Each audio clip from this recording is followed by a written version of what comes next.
একজন উপস্থাপিকা মাবরুর রশিদ বান্না ভাইকে প্রশ্ন করেছিল, আপনাকে এক একটা করে ছবি দেখানো হবে, তাদের ছবি দেখে বা নাম শুনে এক বাক্যে বিশেষায়িত করতে হবে। সে সবাইকেই বিশেষায়িত করলো, কিন্তু যখন ডিবি হারুনের কথা আসলো তখনই উপস্থাপিকা না হেসে আর পারল না, হেসেই দিল। দেখুন ভিডিওটা। পরেও আমি আপনাকে কিছু ব্যক্তিত্বের নাম বলবো, আপনি তাদের একটা বিশেষণে বিশেষায়িত করবেন। হ্যাঁ বলেন। আচ্ছা, সুলাইমান সুখন। গণহত্যাকারীর দোসর। প্রীতম হাসান। চুপচাপ, অনেক গান বানাও। নায়ক ফেরদৌস। গণহত্যাকারীর দোসর। তৌহিদ আফ্রিদি। গণহত্যাকারীর দোসর নাকি অনেক smart? I don't know. Over smart? I don't know actually. আমি আসলে ওর নিয়ে কমেন্টস করতেই রাজি না। মানে আমার কাছে মনে হয় না যে আমার কমেন্টের যোগ্য। ফারাজ করিম। আপনি আপনার ফ্যামিলি মেম্বার সবাইকে নিয়ে এসে একটা গোটা লাইভ করেন, আমরা ভালো এনজয় করতেছি। নায়ক Siam. He is my bro. He did, মানে অনেকে অনেক কথা বলতে পারে নাই, ও বলছে। Safa Kabir. Fantastic, she did her part. মানে একদম পরের দিনই ও যে সংসদ ভবনে দাঁড়াইছে, আমি বলতে পারবো না এটা। জোস। চঞ্চল চৌধুরী। চাটুকার, নিজেকে শিল্পী বলে কিন্তু মানুষ হিসেবে জঘন্য রকম চমৎকার। তো ওনার হিপোক্রেসি একটু অফ করা উচিত বলে আমার কাছে মনে হয়। যে আমরা আপনাকে রেসপেক্ট করি, আপনাকে আমরা ভালোবাসি একজন শিল্পী হিসাবে, তো ওইটাই করতেন। আপনি যে কথাটা এখন বলতেছেন, আপনি ওইটাই করতেন প্লিজ। আপনাকে আমি ওনার fan, literally man.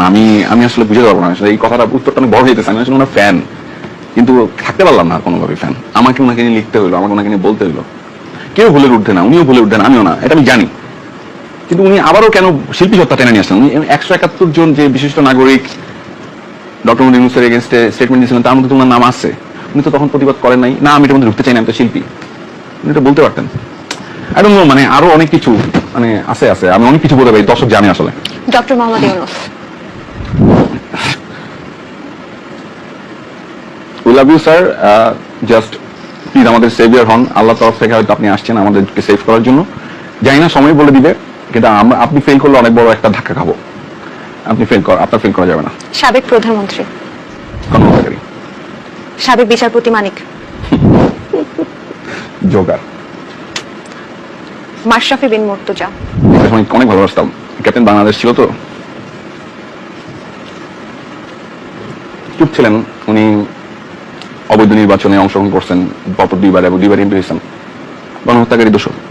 Obaidul Quader. কাকের আওয়াজ লাগবে তো,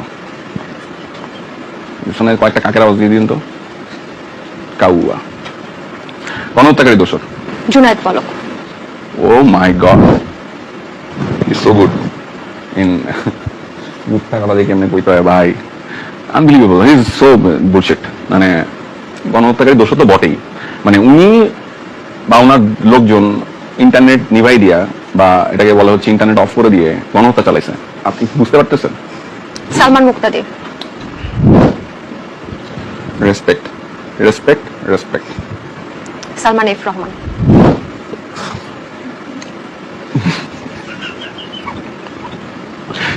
যেটা বলতে চাইছি সেটা বলবো না। আপনি বলতে পারেন, বাক না না এটা বলবো বাক স্বাধীনতা আছে। না, বাক স্বাধীনতা থাকবে ওরকম।